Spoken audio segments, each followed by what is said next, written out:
Live from New Delhi, you're watching DD India Live, India's voice to the world. I'm Deepika, and coming up in the next 30 minutes. Chaos reigns supreme in Mozambique. Mass jailbreak leaves 33 dead. More than 1,500 prisoners escape as civil unrest grips the country.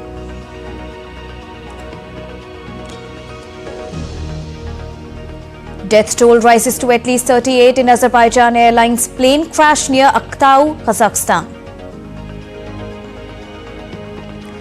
Japan Airlines hit by a massive cyber attack. Local and international flights severely impacted. Reflecting on global turning point in disaster management 20 years after the massive Indian Ocean tsunami. And in sports, India take on Australia in fourth Border Gavaskar Trophy test. Washington gets Labuschagne. Bumrah dismisses Travis Head and Mitchell Marsh in quick succession.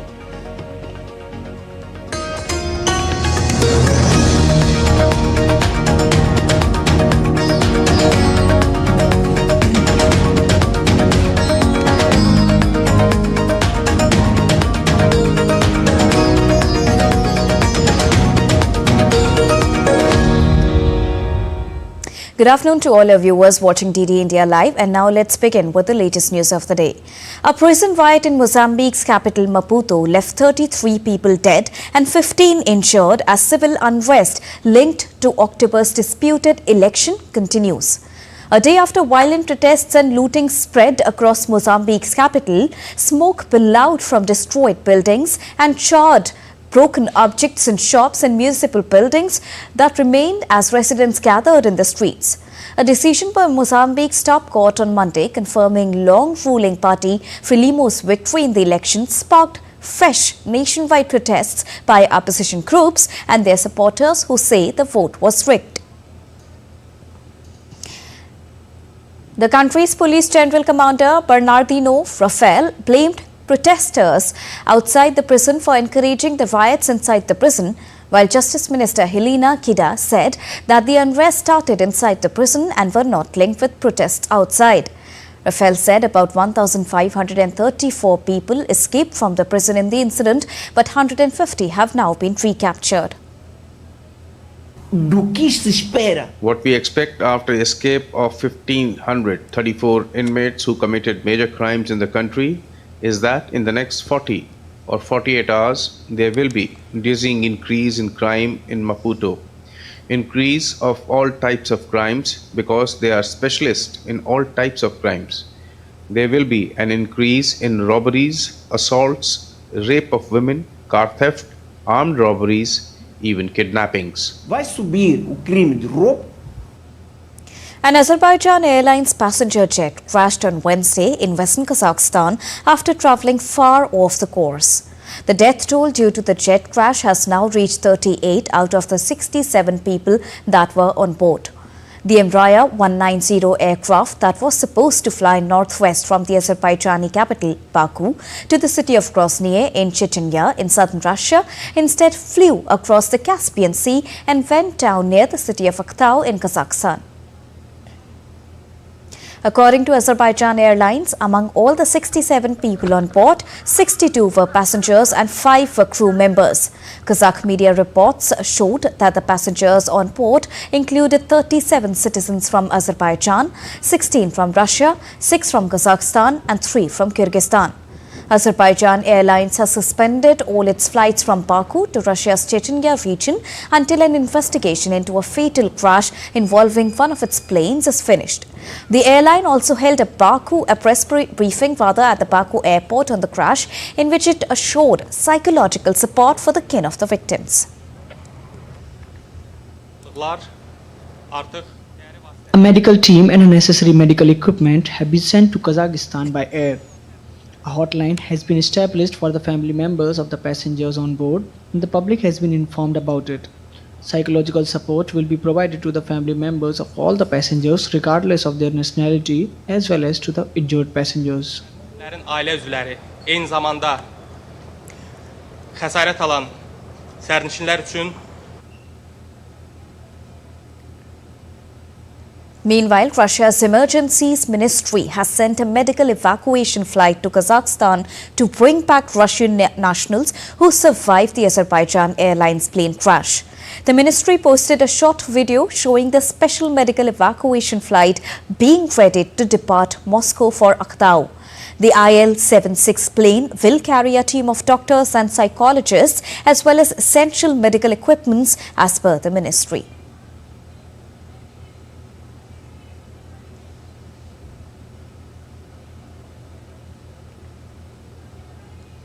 Now, Japan Airlines was hit by a cyber attack that caused delays to some domestic and international flights. The attack began at 7:24 a.m. local time and affected the company's internal and external systems. The company said it temporarily shut down a router that was causing system malfunctions and also suspended ticket sales for flights departing on Thursday. Japan Airlines, the country's second biggest airline after All Nippon Airways (ANA), is just the latest Japanese company to be hit by a cyber attack. In 2022, the Japanese government said a cyber attack was behind disruption at a Toyota supplier that forced the top-selling automaker to halt operations at domestic plants for a day. Now, more recently, the popular Japanese video-sharing website Nico Nico suspended its services in June because it was under a large-scale cyber attack, its operator confirmed. Earlier this week, American Airlines briefly grounded all the flights for an hour, disrupting travel for thousands on Christmas Eve due to a technical glitch involving its network hardware.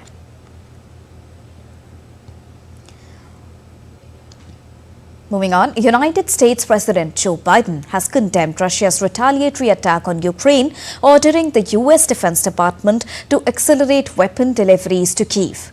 In a statement, Biden said the purpose of this attack was to cut off the Ukrainian people's access to heat and electricity during winter and to jeopardize the safety of its grid. The statement comes after Russia on Wednesday launched a major airstrike targeting Ukraine's energy infrastructure, leaving at least one dead while injuring 6 others. In response, Ukraine issued a nationwide air alert, with residents taking shelter in metro stations at Kyiv. Israeli Defense Minister Israel Katz said on Wednesday that Israel will retain security control of Gaza, including by the means of buffer zones and controlling posts. Katz was speaking with commanders in southern Gaza. Israel and Hamas traded blame on Wednesday over their failure to conclude a ceasefire agreement despite progress reported by both the sides in past days. Hamas said that Israel has laid down further conditions, while Israeli Prime Minister Benjamin Netanyahu accused the group of going back on understandings already reached. Now, Katz said Israel will ensure that there are security spaces, buffer zones and command posts in Gaza that will ensure the security of the communities. It is clear what we saw in the area of the penetrating tunnels, what we saw in the area of threats, while we saw the heroic war that eliminated these capabilities. How will we make sure it will not happen again? How will we ensure that security control will be in the hands of the IDF, which will be allowed to act everywhere to prevent threats? We will ensure here in Gaza, as with Lebanon, as with Syria, and in the East, that no more threats will be created against Israeli communities, citizens of the State of Israel, and IDF soldiers. Meanwhile, families of hostages held by Hamas since 7th October 2023 held a silent sit-in protest in Tel Aviv to demand a hostage deal, but it was cut short due to a security alert. Protesters dressed in white sat down for a silent protest that was scheduled to last for 3 hours, concluding with a candle lighting ceremony to mark the first night of Hanukkah. However, the police dispersed the gathering ahead of time due to security concerns. According to local media, a suspect was detained following a police search of the area. Before the protest, a group of relatives held a press conference in Tel Aviv to urge the Israeli government and international powers to secure a deal for the release of the hostages.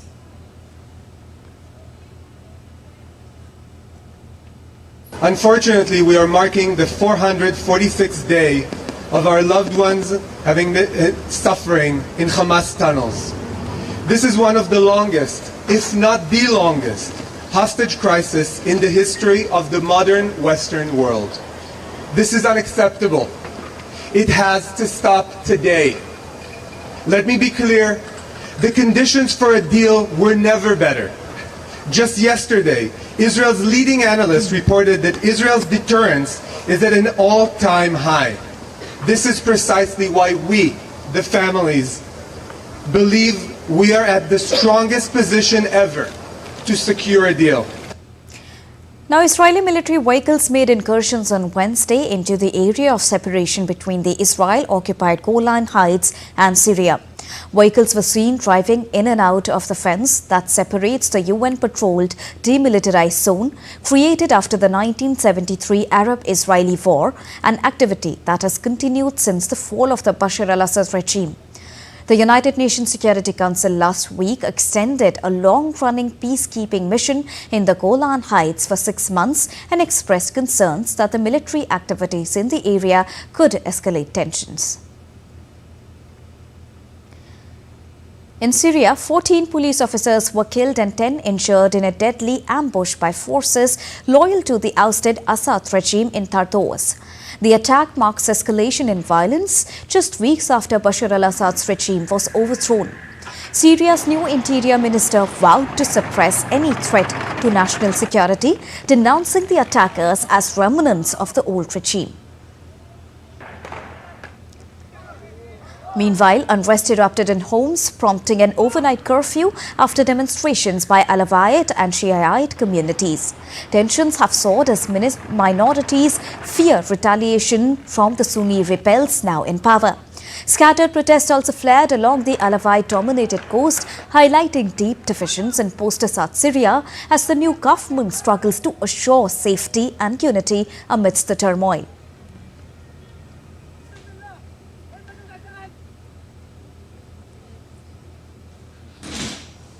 The lawyers for a former South Korean defense minister under investigation on insurrection charges said on Thursday a shortly lived martial law decree imposed earlier this month was to raise alarm on opposition parties' abuse of the democratic process. Now, ex-defense minister Kim Yong-kyung was the first of a series of officials to be arrested and is likely to be the first to face indictment on accusation of being a central figure in President Yoon Suk-yeol's surprise martial law declaration on the 3rd of December. Kim, who attempted suicide while in detention on 11th December, has previously said he took full responsibility for the concern caused by the martial law decree, but argued the investigation against him and the president was illegal. In a press conference on Thursday, 2 lawyers for Kim echoed much of the argument made by Yoon that it was a decision necessary to eradicate anti-state elements that were threatening the country's democracy. They also said Yoon overruled Kim's attempt to impose a curfew as part of the martial law that was proof that the president did not intend any harm for the public. Yoon was impeached by the parliament on 14th December in a vote joined by some members of his ruling People Power Party and now faces a constitutional court trial that will determine whether to restore or remove him from the office. On Wednesday, he did not respond to the latest summons for questioning in a separate criminal investigation and has not submitted legal briefs requested by the Constitutional Court that is set to hold the first hearing on Friday. Now, Yoon's repeated defiance sparked criticism and calls from the opposition for his arrest. Time to take a short break, but still to come on DD India Live. India observes Veer Bal Divas on 26th of December today.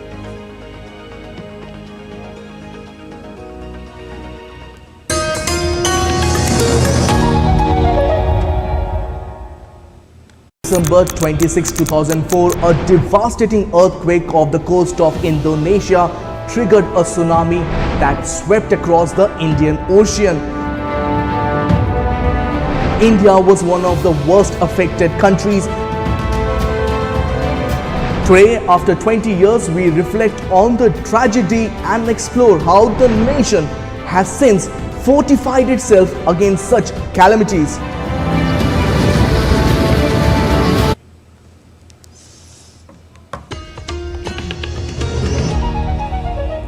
Welcome back after that short break. You're watching DD India Live.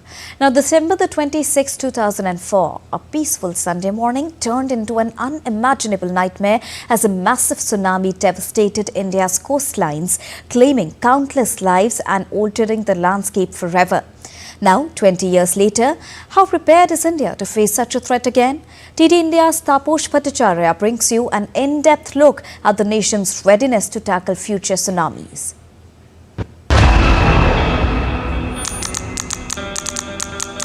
2 decades ago,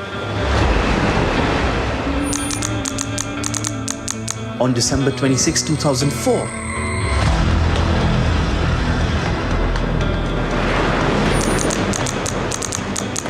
a powerful 9.1 magnitude earthquake struck near Indonesia, causing a deadly tsunami. It affected India's coastal areas.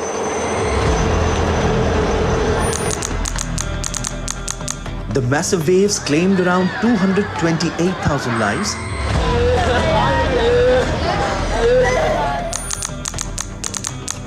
and caused nearly $10 billion in damage. With no warning systems in place, most victims had no time to escape. India's public broadcaster Doordarshan was quick to respond during the 2004 tsunami. As information dissemination was crucial, they played a vital role in covering rescue efforts directly from the disaster zone. This place has become a graveyard. The silence of death is all around, and even the sound of the sea cannot drown the silence. In response to this tragedy, the Indian Ocean Tsunami Warning and Mitigation System was created to monitor seismological changes and issue alerts for impending waves. It receives real-time data from national and international networks, detecting earthquakes of magnitude 6 or greater within just minutes. Key sensors in the deep ocean confirm the triggering of a tsunami. After this tragic event, which took about 230,000 lives and then impacted so many countries within the region, so the UN gave the mandate, provided the mandate to UNESCO's IOC to establish an end-to-end tsunami early warning and mitigation system in the Indian Ocean region. So that was when the ICG, it's called the Intergovernmental Coordination Group for the Indian Ocean Tsunami Warning and Mitigation System, that was established to actually coordinate with all the countries in the region, all the stakeholders within the region and outside the region to work together. The Early Warning Center sends advisories to the Ministry of Home Affairs and State Emergency Operations Centers through satellite, phone, fax, SMS and email. Today, thanks to these robust early warning systems, India and other Indian Ocean countries are much better prepared to handle such disasters. From a nation caught off guard in 2004 to a global leader in tsunami preparedness today, India has come a long way. The establishment of the National Disaster Management Authority symbolizes India's commitment to safeguarding its people against future calamities. With camera person Piyush, this is Taposh Bhattacharya signing off for DD India from Hyderabad. Now, cheerful mourners gathered on Thursday to remember the 20th anniversary of the Indian Ocean tsunami, one of the world's worst natural disasters that claimed over 220,000 lives across Asia.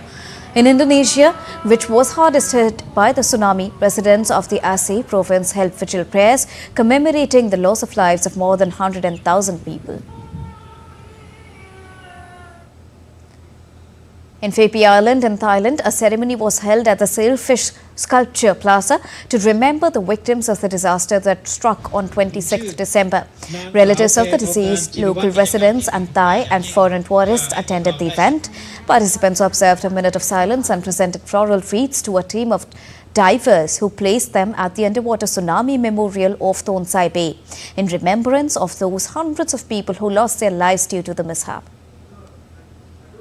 The fisherman community in Chennai took out a peace procession and offered prayers to the sea gods. Now, this village was devastated by the tsunami in 2004, with high tidal waves reaching 1.5 kilometers on one side of the habitation.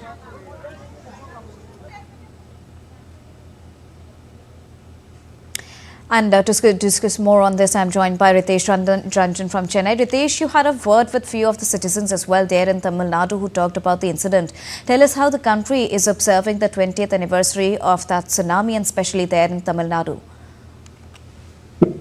After 2 decades, we have actually enhanced ourselves in technology-wise, like how early warning can be given to us, and especially the fisherman community.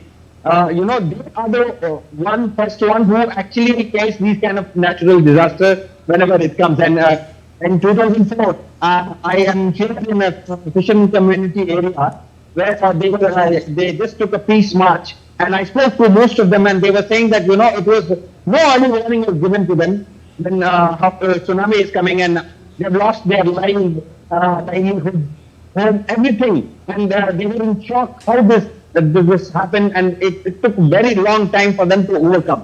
Now, as we speak, after traveling the distance of 20 years, 2 decades, we are very much enhanced in technology-wise. We can be, meteorological department, and we have National Institute of Ocean Technology, National Center for Coastal Research. They are doing intensive research on these kind of things and how we can prevent ourselves by giving early warning. So we have actually cover a long way ahead, especially talking about fishermen community. All right. They are still in a grief pain, after losing their loved ones. All right. Thank you so much, Ritesh, for joining us and bringing us the latest straight from Chennai, Tamil Nadu. Moving on, India's President Draupadi Murmu conferred the Pradhan Mantri Rashtriya Bal Puraskar on children for exceptional achievements in 7 categories in New Delhi on Thursday. 17 children hailing from 14 states and union territories have been selected for the award. The government confers the Bal Puraskar to children for achievements in art and culture, bravery, innovation, science and technology, social service, sports and environment. The VBH Bal Divas is observed every year on the 26th of December in India to honour the unparalleled courage and sacrifice of Sikh Guru Gobind Singh's younger sons Baba Zorawar Singh and Baba Fateh Singh. India's Prime Minister Narendra Modi took to social media platform X remembering the sacrifices. He said, and I quote him here, "Today on Veer Bal Divas, we remember the unparalleled bravery and sacrifice of the Sahibzades. At a young age, they stood firm in their faith and principles, inspiring generations with their courage. Their sacrifice is a shining example of valor and commitment to one's values. We also remember the bravery of Mata Gujri Ji and Sri Guru Gobind Singh Ji. May they always guide us towards building a more just and compassionate society." Unquote. Updates from the Boxing Day Test now. Debutant Sam Constance slammed 60 for Australia on the opening day of the 4th Test against India at the Melbourne Cricket Ground. Jasprit Bumrah once again showed his true mettle with providing India with big wickets of Mitchell Marsh and Travis Head. Australia have lost their 6th wicket and India is getting back into the game. Currently, the series is levelled at 1-1 with both the teams winning a game apiece before the 3rd Test ended in a draw at Brisbane. And that's all for this edition of DD India Live. But do let us know your thoughts on the news of the day. For those on the go, you can get all the latest news and updates from the country and the world on DD India mobile app. The app is available on both Android and iOS platforms. Scan the QR code on the screen to download it right now.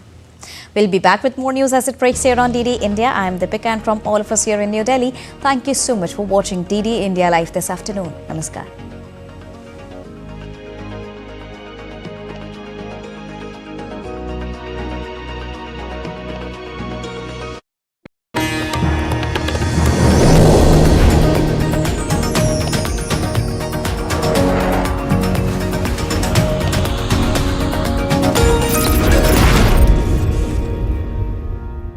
December 26,